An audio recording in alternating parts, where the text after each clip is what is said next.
There were over 600 different tribes dispersed throughout North America from the high reaches of Canada when Christopher Columbus believed he had discovered India in 1492. According to some estimates, there are between 10 and 20 million indigenous North Americans living in Central America. That's a lot of people and diversity. From women setting the rules to playing sports to win hearts to great historical figures and their lost or found lovers, many of their most fascinating customs, rituals and cultures centered around marriage, sex and love. The indigenous peoples of North America did not view sexual behavior as a factor that contributed to wrongdoing in their society. It was the writings of Jesuit priests who lived among the Wendat Huron that gave their forefathers recognition in Europe. These priests were among the first Europeans to write about the Wendat Huron. The Wendat Huron are a Native American group that has descendants living in 4 different villages across the continent of North America. Here's what sex, love, and marriage were like for Native Americans. A Catholic order of men who have sworn celibacy may not seem like the best place to discuss the sexual habits of a whole people, but the Jesuits' desire to learn everything there is to know about their mission charges has made them an excellent resource on the subject. The bear, cord, rock, and deer were the 4 lesser countries or tribes that made up the loose confederacy that the Wendat created. They were horticultural people who grew corn, beans, and squash, which likely accounted for more than 2/3 of their diet. The remaining portion consisted primarily of meat, fruit, and fish. Women performed the majority of the horticultural tasks, including planting, weeding, harvesting, and grinding. The clan, which was decided matrilineally, was the most significant social unit. You were a member of your mother's clan, not your father's. Members of your clan were regarded as your relatives. You would refer to members of your own generation as brother or sister. Therefore, having sex with them or getting married to them was regarded as incest. Even though the Wyandot, one of the Wendat's descendant groups, and their linguistically and culturally closely related cousins, the Etion Tataronan, people of where there is a mountain, or Petun as the French called them, were usually between 500 and 600 in number during the 18th century, there were no marriages between members of the same clan, according to a thorough study of the period. In technical terms, the people continued to be exogamous, adultery. There was a Wendat phrase for adultery, but the person involved had to belong to a separate clan. Finding the ideal location must have been challenging because each clan's dwelling could house anywhere from 8 to 70 individuals. The men of the Wendat were frequent canoeists who traveled great distances to meet long-standing commerce partners of other countries. In order to fortify the social ties between trading partners and countries, they may have also had spouses there. Early European recorders discussed these kinds of relationships from a male point of view, not even taking into account the possibility that young women may have had decision-making power in these situations. Compared to their European counterparts, Aboriginal women at the period typically had more influence over the selection and disposal of partners. The Wendat people's views on sex were undoubtedly far more liberal and open than those of the French immigrants to Canada, then known as New France. A Wendat sexual ceremony is the best example of this that has been documented in literature. During his time with the Wendat in 1623-1624, Brother Gabriel Sagard, a member of the Recollect order rather than a Jesuit, noted a significant cultural healing ceremony. In the Huron country, assembly of all the girls in a town at a sick woman's couch, either at her request according to an imagination, vision, or dream she may have had, or by order of the Oki shaman for her health and recovery. Next their gathering, the girls are asked one by one which of the town's young men they would like to spend the night with the next night. Each of them names one, and the ceremony masters promptly notify them.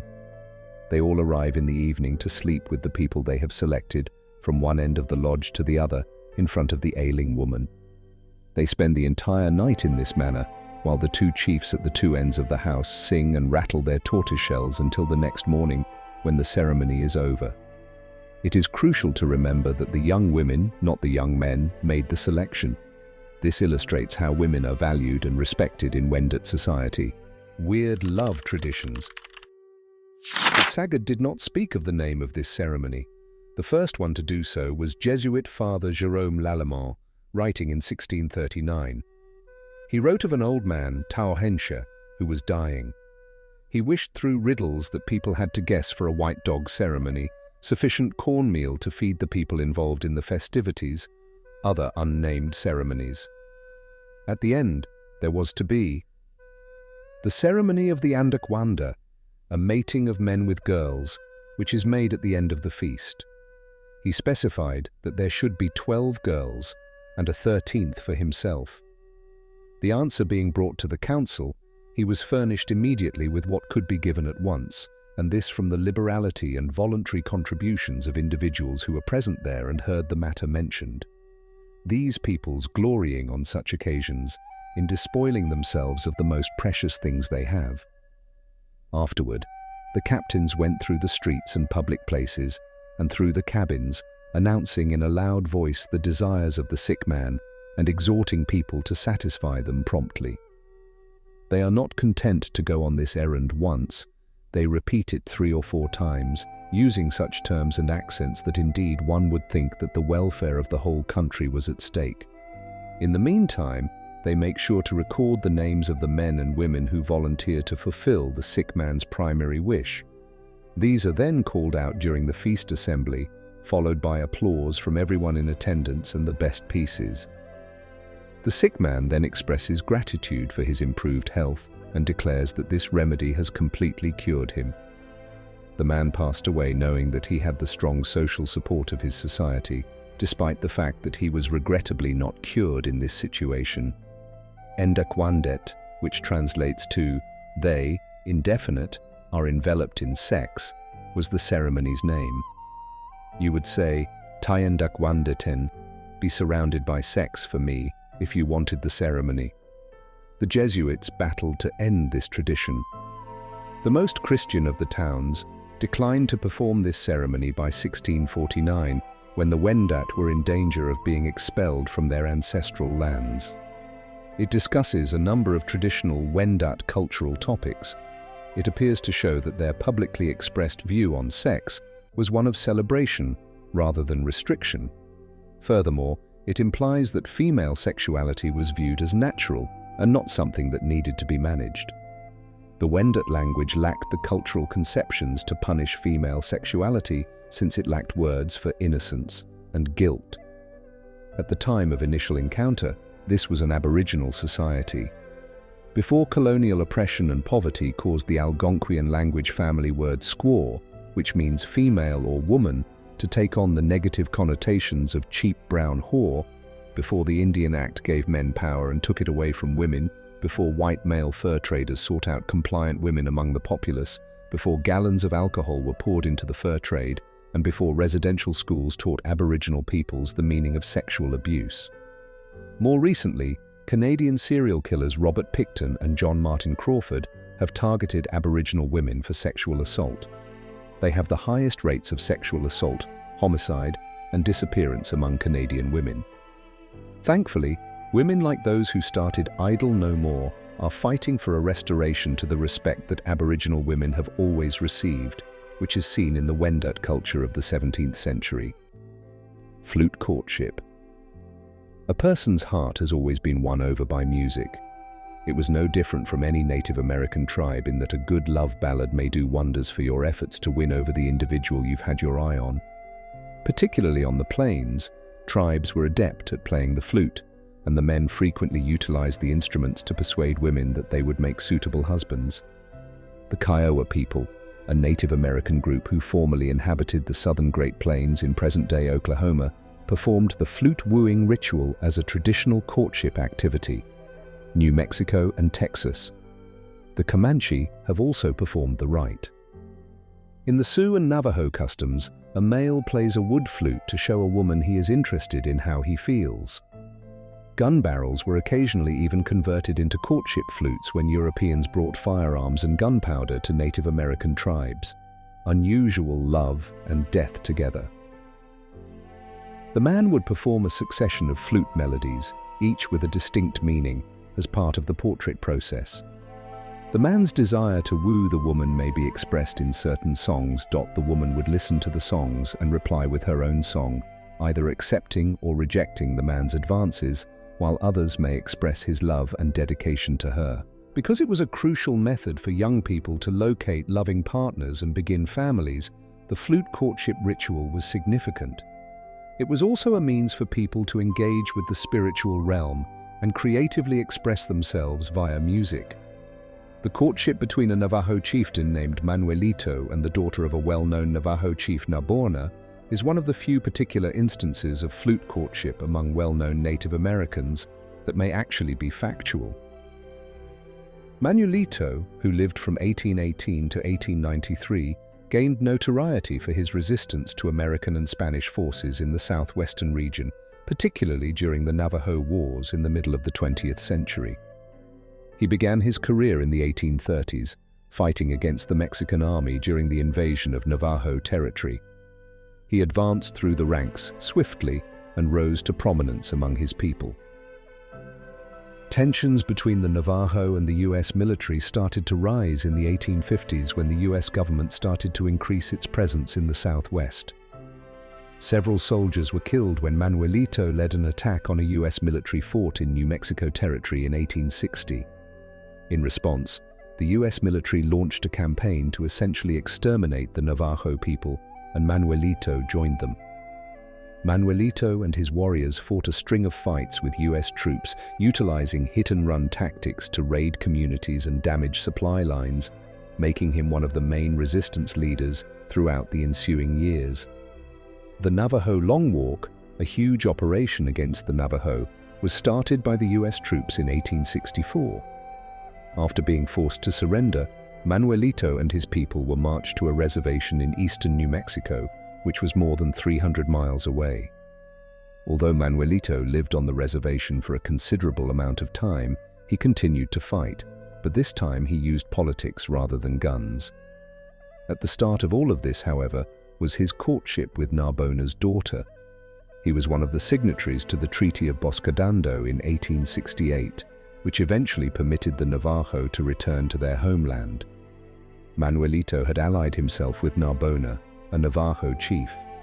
Early on, he reportedly became interested in the chief's daughter, to whom he began playing the flute. Despite having many admirers, Manuelito appears to have been a rather decent flute player, according to Naborna's daughter, was wooed by Manuelito plain and agreed to marry him. The two were married in a customary Navajo ceremony, and it was reported that they had a nice marriage.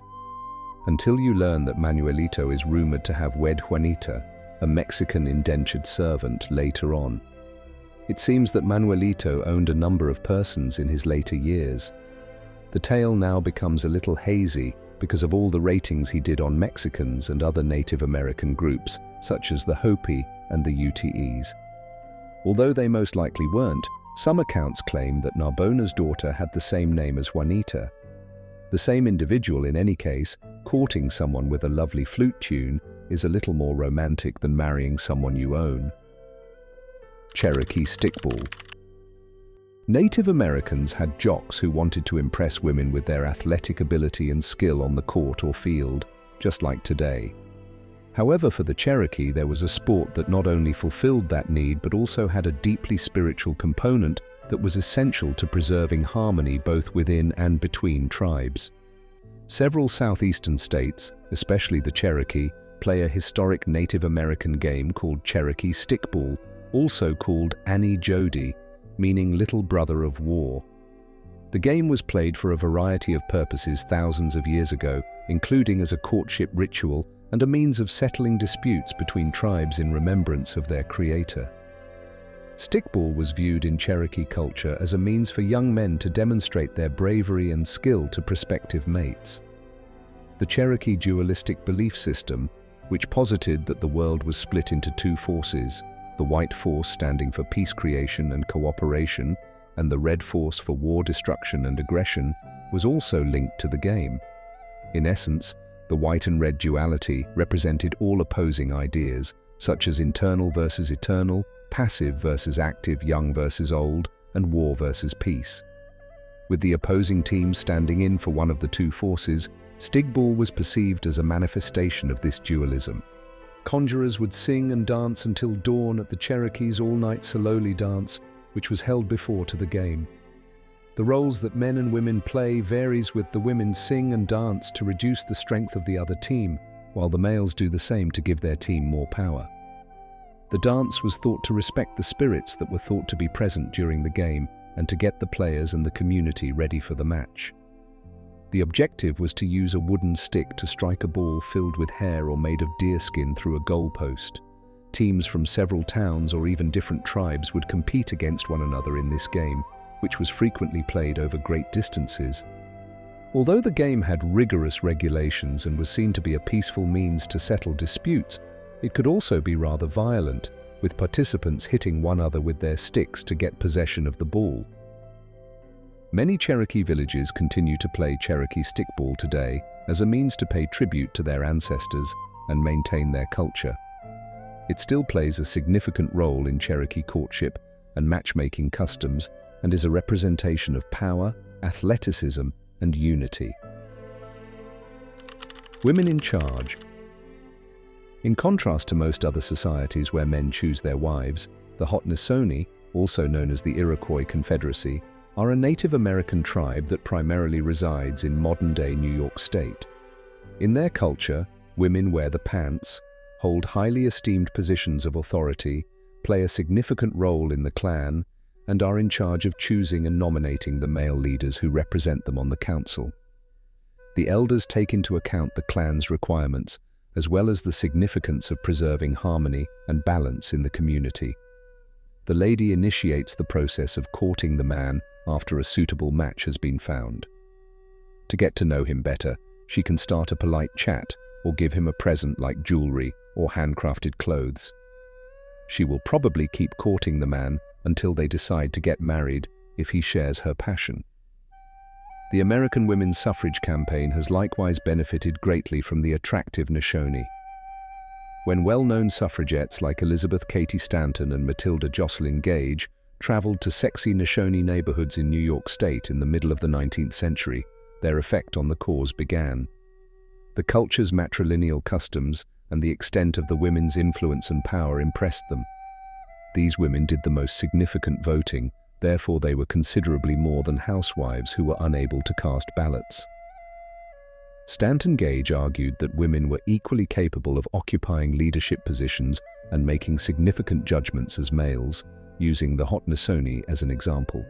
They argued that women's rights and leadership should be acknowledged and promoted, and they used the Haudenosaunee model to critique the patriarchal structure of American society. The Haudenosaunee was a key player in the 1920 ratification of the 19th Amendment to the U.S. Constitution, which gave women the right to vote. Geronimo.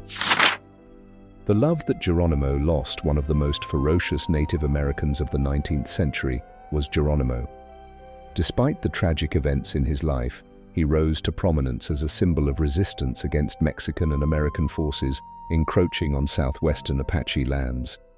It is impossible to say that his conflicts with the Mexicans and Americans were motivated by the death of his first wife.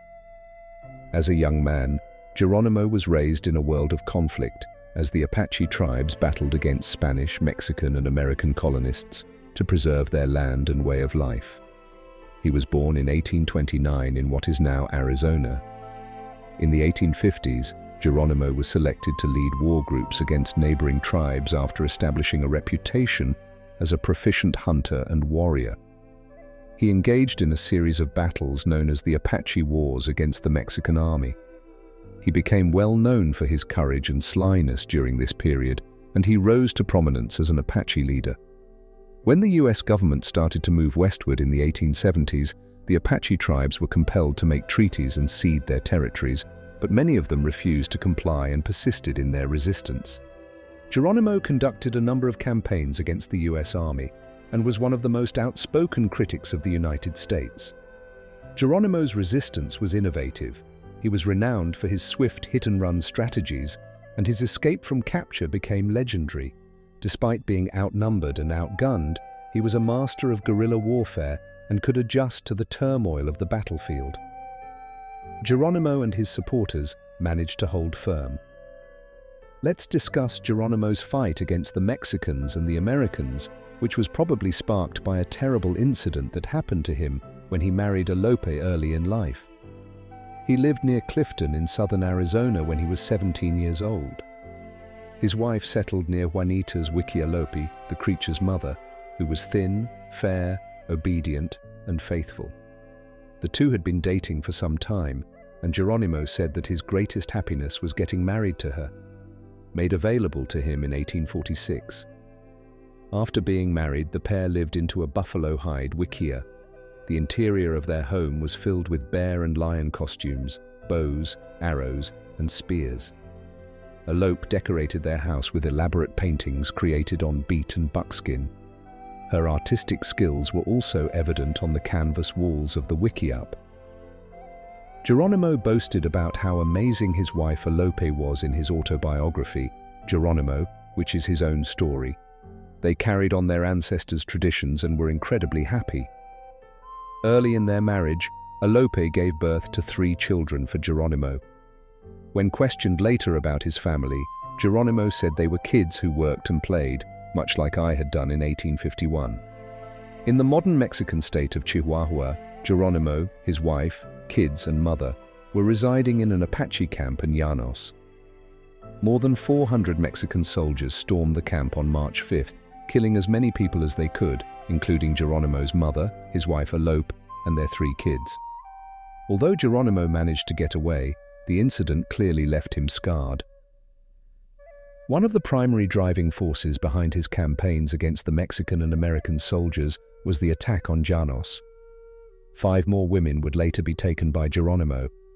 Before the effects of colonization and forced assimilation efforts undermined some traditional Apache culture and values, many Apache tribes actually viewed having multiple wives as a sign of wealth and power. Polygamy was a common practice among the Apache, and marriages were more like a chore than an enduring bond. Trial marriages. When it came to dating, the Apache and many other Native American tribes were far more lenient than the strict Christian Europeans who began to infringe on their territories and move westward. One example of this is the practice of trial marriages, also known as shackling up trial marriages, which were common among many Native American tribes in North America. These marriages were a part of a concept of sensuality and exploration that was generally more open and less stigmatized than the European prudishness of not having intimate relations before marriage. Let's examine the tribes in the western United States Great Basin. Among these tribes were, for instance, the Shoshone, Paiute, and Ute. The sensually equal nature of these societies allowed both men and women to explore in that area. Young people were encouraged to have sex before getting married. If a young man and a young lady clicked with their family, it was just a normal part of growing up. Might start a trial marriage or live together for a while to determine whether they were compatible. This practice was justified by the fact that trial marriages and sensual exploration gave young men and women the opportunity to learn about relationships, physical contact, and how to build fruitful partnerships. In the end, trial weddings were a means for many North American cultures to celebrate and experiment with a more egalitarian approach to courting and marriage, where both couples had an equal vote in the decision-making process. The human experience of partnership and love, Cynthia Ann Parker. One of the most fascinating stories that ever occurred in the history of the Old West was that of Cynthia Ann Parker. Cynthia Ann Parker is the most famous Indian captive in American history. She was born in 1824 in Illinois to Silas and Lucy Parker. When she was 9 years old, the family moved to Northwest Texas. They went to Fort Parker, established by Cynthia's grandfather in what is now Limestone County. But on May 9, 1836, 100 Comanche and Kiowa warriors attacked the fort and killed most of the men. Cynthia and 5 other captives were led away. 1 teenage girl escaped. 4 others, including her brother John, were later released for ransom. Cynthia was taken prisoner during the raid, and the majority of her family members perished. After being abducted by the Comanche, Cynthia Parker was brought up as a tribe member. She was given the name, became fluent in Comanche, and embraced their culture and way of life. One of the most influential Comanche chiefs at the time, Peter Nicona, was the man she eventually married. Despite having a few spouses earlier, he seems to have never taken another one since he was so captivated with Cynthia Parker. Cynthia Parker must have been quite attractive because it was typical for Comanche males to have more than one wife at the period. Chief Iron Jacket, Peter Nicona's father, and another influential Comanche leader, most likely set up the marriage. The man would typically have to prove himself to the woman's family in a traditional wedding ceremony. Perhaps gifts would be given between families, or the man would show off his prowess at honey. However, since Parker was essentially abducted, that custom may be abandoned in some southern playing stripes.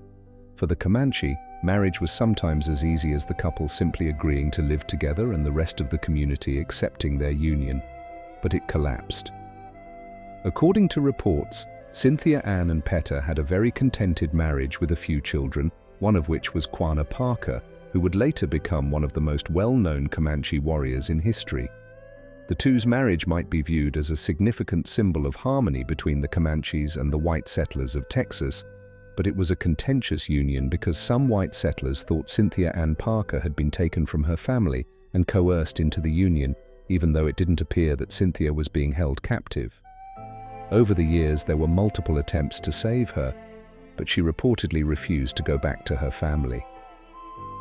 After another raid on Fort Parker, which incidentally had been named after Cynthia and her family, a troop of Texas Rangers eventually discovered Nicona's band's whereabouts in 1860. The Rangers ultimately discovered where Nicona and his people were after escaping the town, and they launched an attack. While attempting to flee with Cynthia and their kids, the Kona were killed. Although Cynthia was eventually reunited with her family, she didn't adjust well to white culture after living as a Comanche for 25 years. She had gained some notoriety and received a monthly salary and a lot of land from the US government, but she was devastated by her husband's death. 2 of her sons would die in battle against the US Army, and she herself passed away a few years later at the age of 45.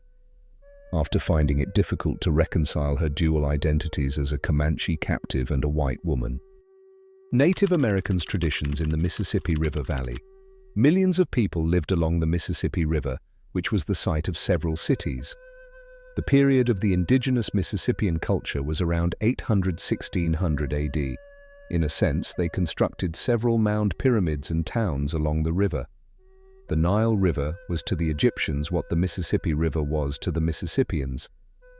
This period saw the emergence of several civilizations along various riverine segments. Back then, if you were lucky enough to avoid being shot at, you would pass walled cities along the banks of the Mississippi and come across intricate communities with intricate mythologies.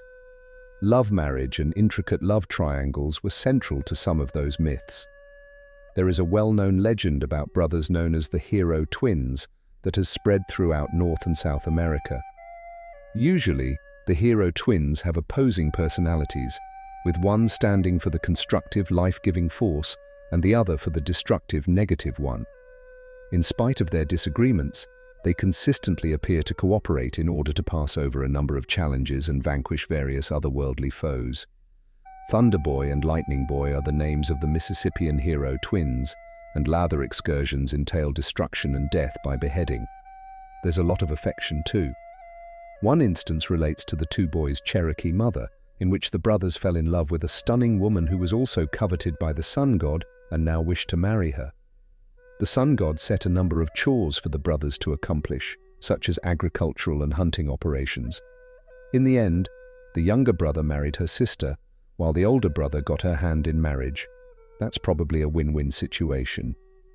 Then there's the Corn Maiden narrative. The story was told in different ways by the Mississippians and numerous other Native American cultures. There are some sexy, passionate marital scenes mixed in with the creation tale, which is essentially about the origins of maize and the value of honoring nature. The corn. In some versions, Maiden is a beautiful woman who is linked to fertility and a corn harvest. She is the daughter of the Sun Father, who created her from cornmeal. He did a great job because all the men in the tribe wanted to marry her because of her beauty, but she didn't want to be sidetracked from her responsibility to ensure that the crops grew each season. The marriage of Prince Henry and Meghan Markle, which fueled a Netflix series and a hilarious South Park parody, or the union of Ferd and II of Aragon and Isabella of Castile, which united Spain and fueled the Spanish Inquisition, are examples of how marriage has historically been a means of uniting clan tribes or noble families, strengthening both sides and frequently consolidating power. Marriage has also been crucial in nation-building and fortifying ties between various tribes and Native American societies. Even though we noted that many Native Americans were undoubtedly more open in many ways regarding premarital relations and had more egalitarian social structures between men and women, marriage was still viewed in many Native American cultures as a means of forging alliances between various tribes and bolstering social ties within a community. Many Native American communities continue to use arranged marriages. Parents or other seniors in the society arranged marriages. These unions were frequently utilized to forge alliances, either inside a tribe or across tribes, or to fortify relationships between families. Establishing a network of connections that may be utilized for trade defense or other types of collaboration was the aim. Was employed to foster national unity through intertribal marriage. Intertribal marriage frequently served as a means of fostering a feeling of solidarity and common identity. In cases where tribes had a history of conflict and treated one another with disdain, this was especially crucial. Tribes could foster trust and collaboration through interfaith marriage, which could aid in future dispute resolution and advance harmony, love, and peace. Even while it didn't always work out as expected, all of that marriage was also utilized to help close the divide between Native Americans and European colonists. Sacagawea's union with Toussaint Charbonneau, a French-Canadian trader, was one notable union. The Hidatsa were a neighboring tribe to the Shoshone, and they did not get along at all. Sacagawea was born into the Lemhi-Shoshone tribe in what is now Idaho in 1788, but when she was around 10 years old, a troop of Hidatsa warriors raided her village and took her and many other girls hostage. It appears to have been rather forced, but it did help to fortify some ties between the white race and the Shoshone and Hidatsa during their renowned Western expedition. Lewis and Clark ended up hiring Charbonneau, and Sacagawea played a crucial role in their successful expedition out west. However, there have been other instances where white native intermarriage was highly frowned upon. Some claim that Sacagawea was then sold to Charbonneau, who wanted a second wife, while others claim he won her in a card game. One man, John Ross, a Cherokee chief, put in a lot of effort to stop it. John Ross doesn't sound Cherokee, you may be thinking. You're right. Ross was born to a Scottish father and a Cherokee mother. Nevertheless, Ross was adamantly against Cherokee women marrying non-Cherokee men at a time when the Cherokee nation was modernizing and attempting to become a civilized nation, even though he later married a white woman himself. The Cherokee leadership adopted the practices of the European immigrants and embraced a system of slavery and private property as one means to accomplish this. The idea of racial purity and the conviction that racial mixing would be harmful to the Cherokee nation were also part of this acceptance of white civilization. In 1839, Ross put a lot of effort into making these concepts legally binding. A bill that limited marriages between Cherokee women and non-Cherokee men was signed by him.